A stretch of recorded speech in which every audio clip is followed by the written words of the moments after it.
তিথির সাথেও আমার খুবই ভালো একটা বন্ডিং ক্রিয়েট হয়েছিল এবং একটা নির্ভরশীলতার জায়গা আমাদের মধ্যে ছিল।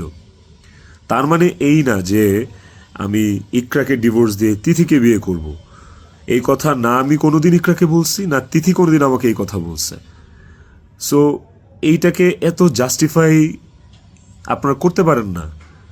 আই হ্যাভ প্রুভ, আমি আমি আমি কয়েক জায়গায় লিখছি যে তুমি আমার ওয়াইফ, ইকরাকে, যে তুমি আমার ওয়াইফ।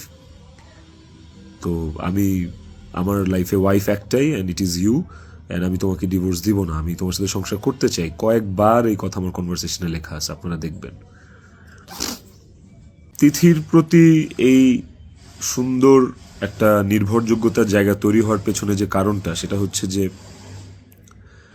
চারপাশে এত এত ভুল মানুষ দেখছি, চারপাশে এত এত কি বলে এটাকে, দুধের মাছি আমি পাইছি এই বিগত বছরগুলোতে।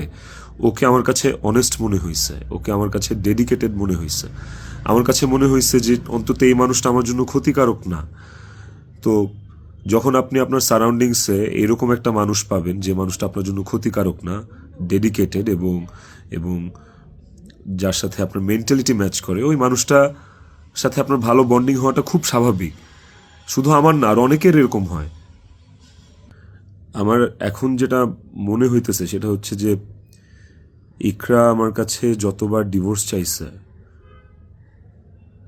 ও যতবার বলছে যে আমাকে ডিভোর্স দিয়ে দাও, আমার আসলে ওকে ডিভোর্স দিয়ে দেওয়া উচিত ছিল, তাইলে অন্তত ইকরা তো বেঁচে থাকতো। একটা টক্সিক সম্পর্ক ধৈরা বাইন্ধা টাইনা হেঁচড়া টিকায় রাখার থেকে আসলে ওই সম্পর্কটা না থাকাই ভালো। অন্তত মানুষগুলো তো জীবিত থাকতো।